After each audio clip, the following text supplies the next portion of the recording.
Hi guys and gals, Kiana. Today we're gonna talk about dumbbell incline press. Before moving to the exercise, I'm telling you how you should perform it, position yourself, set everything up. In general, I do not like barbells for two main reasons, and I do not use barbell when I want to do this exercise or a lot of other exercises in general, especially when it comes to the torso, whether it's front or back. The reason is, first of all, you cannot position the wrist in the position your body anatomically wants. When the barbell is being used, for example, we're gonna just talk about the bench press. When you come down, you should keep the bar straight, so the wrist is gonna be like this. But when you're using a dumbbell, you can just move it around and have the wrist straight, and it's gonna be less pressure on the wrist. It's gonna be healthier, your joints are gonna be better, and overall you're gonna be more flexible. The second reason is you're not gonna understand whether one side is stronger or not. When you're using a dumbbell, you can understand if one side is going up, if you're just weakening one side. But in general, I've seen it many times. People on a barbell, one side goes higher, they do not know it because they're under the bar, they do not know it, one side goes higher, and it's just compensated for this one, and they just use a lot, because as you go up, it's gonna be stronger, and they just finish up with both hands straight, and they think that they did all the job in a balanced position, which they didn't.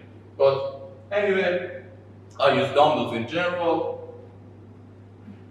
I'm gonna tell you how you should position yourself, how you should set everything up. When it comes to the incline position, a lot of people do not know how they should position the bench or the table that they have. The thing is, you can just vary from time to time, but just in general, first of all, know that you cannot just isolate one type of muscle or one side of the muscle. It's always gonna work on your triceps, your shoulders, and your chest. I'm just talking about this exercise, but in general, you cannot just fully isolate one muscle and do not work other muscles. So keep that in mind. But in general, the more you bring the bench up, so the more the degree comes higher, the pressure is gonna be less on the chest, more on the shoulder and triceps. The less you bring it up, so if you just angle it a little bit down, it's gonna come from the shoulders and triceps, first to the chest, the upper part of the chest, which comes all the way to the clavicle and goes to the humerus. Here, a lot of people think that the chest comes all the way here to the AC joint. It does not. It comes all the way to the pectoralis major, which is the main muscle that you want to target with this exercise. It comes all the way from your clavicle, your sternum, and also some part of your ab. It goes all the way to the middle part of your shoulder. So keep that in mind. I'm going to tell you why that matters. So the more you angle it back, less shoulder and tricep. Let's say you're going to use them, but less, the more clavicle side of the chest. If you move it a little bit lower, you're going to move the pressure more from the shoulder and the triceps and the upper part, and bring it a little bit more to the sternum part. So it's going to come from here all the way here. The more you go back, again, you're just moving it a little bit lower, and if you just bring it too much down, the pressure is going to be all the way down. But in general, it's not a good practice for you to set the bench or table with a degree lower than 0. And the reason is, when you do this exercise, I'm going to tell you why, but you're going to have arch in your back as well. So when you're arching already, you're just putting the chest in a position that's already under. So if it's 0 degree, if you just arch, it's already has a degree which is minus. So you do not need to do it all the way. And the reason is, if you just bring the hands all the way down, so if you just push like this, it can cause impingement of the supraspinatus, which is a rotating muscle, comes all the way underneath the trap, and it can cause problem, and a lot of get shoulder pain from that. So usually dumbbell presses are not good for the lower part. You can use the fly machine or other exercises, and just know that you're not. It's not necessary for you to just always use weights for every part of the muscle. It doesn't matter. You're still using the whole chest, shoulder, and triceps. So do not think that you're just again using a specific muscle. So normally, again, it depends. This degree is gonna be good for me if I wanna target the upper part, and I'll set them both in the same degree. I'm gonna start first from the forward. So from the forward position, when you sit back, first of all, make sure, again, like always, come from down all the way up. Make sure your legs are further apart. The reason is your balance. If you bring them close, it's just easy for you to go from the sides, especially if you go a little bit heavy, or you go unilaterally, just train one arm at a time. It's good for core activation, and it's really, some people use it for core activation as well. But if you're just trying to target the upper part, especially if you're new to this exercise and do not know how to activate the core properly, it's better to have the legs wide and just try to put all the feet on the ground. So not the toes, not the heels, all the feet. And the reason is, when you want to bring it up, you try to just squeeze a little bit and just use a little bit of force from the ground to just help you out to be more powerful. So become a little bit higher. Like always, the knees should be pointed towards the toes. It doesn't matter if you're doing leg, chest, whatever. Anatomically, it's the best position for strength and also injury prevention. So knees towards the toes, not this, not this. Knees towards the toes. Make sure the hip is all the way back. We're going to talk about the arch on this side. And when it comes to the angle of the hands, I'm going to... another thing which is about handling the weight, especially if it's heavy. If the weight is heavy, you should grab the weight in this position. So you come up, you go to a deadlift position, bring it up, bring it on the knees, sit back like this, go back, have the arch, make sure the neck is comfortable. We're going to talk about the neck. And with one foot, bring one side up and then the other side. But do not bring them both with each other. So that's where you're going to lose the balance. So again, one foot up, another up. I'm gonna keep my degree like this, so you do not need to extend it all the way. Just go down as much as you're flexible. If you go down and feel a lot of stretch and back pain, do not bring it that much down. And make sure you're grabbing the bar hard. Go up, up, up. You do not need to fully straighten your hands, so keep it a little bit bent for overall health. Also, try to pin the shoulders down. And this was just from the front. We're gonna have a lot more details when we go to this side. When we said, as we said, feet wide, flat on the ground, you can bring them back for having more flexibility. It's gonna make you have an arch in your back. The reason that we have an arch in the back is because we're gonna be more stable. You see, because we have to be stable, we need to bring the hip all the way back to the pad. Because if it's like this, it's gonna cause a lot of pain in the lower back. So when you bring the hip all the way back, and also you need to bring the shoulder blades also on the pad. You cannot bench press like this.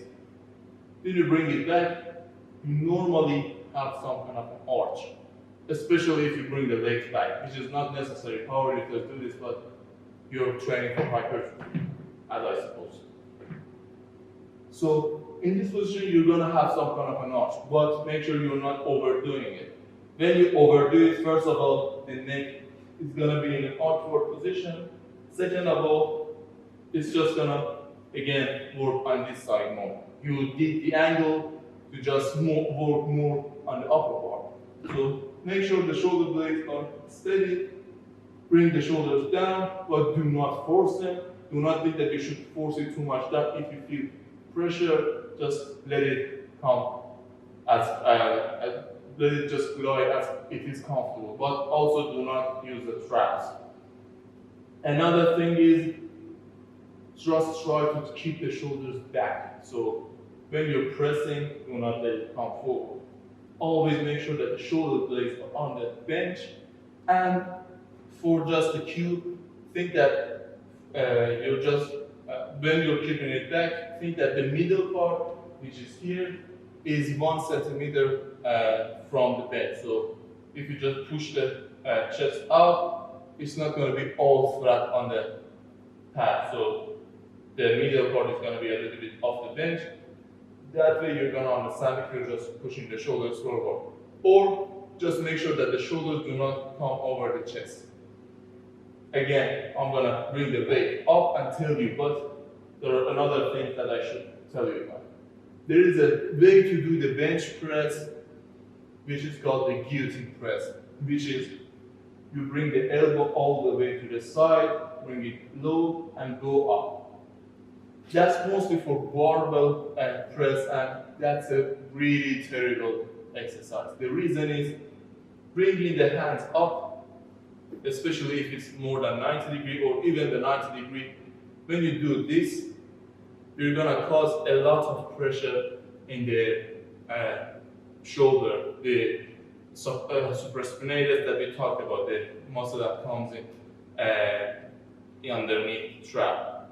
And not just that, you're gonna cause bursitis, you're gonna cause also, as I said, again, it's related to the rotator cuff impingement and tendonitis if you just do it over and over. So make sure it's not 90 degree, and you do not need to be 90 degree. As I said, I told you, the chest comes all from here, goes to the middle part. It does not come high, so you do not need to bring it like this. If you just bring the elbow less than 90 degree, your shoulder is going to be healthier. Also, you're able to bring it more back. If you bring it up, you cannot bring it more back. But if you bring it down, you can stretch it more. Aside from that, it's going to be better anatomically. So you're stretching, you're pushing. You're using the the parts of the chest that are here as well more. When you're up, it's a stretch and it's going to be weak and it's going to be less lower chest. But when you bring it down, it's going to be better. And also, do not bring it all the way down. When you bring it all the way down, it's going to be a lot of shoulder and triceps. Something between 30 degree to 80 degree is fine. So if this is 0, this is 30, this is 80, something in between is alright. But normally 45 degree to 55, 60 is going to be fine. I'm going to show you again how to perform the exercise with weight. Again, deadlift position, bring it under your toes, hinge back, bend the knee a little bit, go down, straight back, grab the weights, come up, put them on your knees, sit back, and one dumbbell at a time. So up, up. Arch in the back is good, legs are comfortable, hands are good, not this, comfortable. Do not change the angle of the neck as well, and push up, down, up, down. Again, if I'm not balanced, it's gonna be something like this, and I'm gonna understand it right away. So, another thing that I told you about is the neck. I've said it in other videos as well. Head, neck, chest with each other. They always move with each other. Not this, not this, not this, not this. They have to be working with each other. So make sure you take care of that as well. Also, just the fact that you're using dumbbells, it does not mean that you can just move the weight around. So wrist is straight from here and here. So not this, not this. Also, make sure you're grabbing the weight from the middle. Not this, not this. Grab it from the middle, and overall, to be more comfortable and be able to execute more force, first of all, make sure you're going like this. So grab the dumbbell like this, not like this. There is a difference. When you go like this, you're gonna grab the bar steadier. And also, do not bring the thumbs back. Believe me, because it's over your head, especially if you want to do a variation, which is pushing the dumbbells to each other. Now, this is light. I'm not gonna spend a lot of time on bringing it up, but if you want to use a variation which is bringing it up and pushing the dumbbells to each other, which is going to activate the chest a lot, if the thumbs are forward, it becomes really risky. And even if you do not do that, it's still risky. So make sure you bring the thumbs back. Believe me, it's going to be a lot more comfortable than the barbell. Another thing is, as I said, no, do not strengthen the hand fully. And the reason is, first of all, it does not matter because in this position you're already in a full contraction of the chest. But actually, this is the full contraction. But if you want to use a dumbbell, this is going to be the full contraction. This is not going to be that much of a contraction. Again, risk to reward ratio. Health of your joints, a little bit more contraction. The health of the joint is going to be the winner right now. And one more cue for you to understand how you should perform this exercise to feel it more in the chest. When you're gonna come up, think of bringing the biceps together. So do not think of bringing the hands, think of bringing the biceps together. So biceps. Again, not fully straighten, just as much as you can. Give it a little bit bend, go back, biceps. Anabolic everyone. Make sure you like the video and leave your comments and thumbs up below.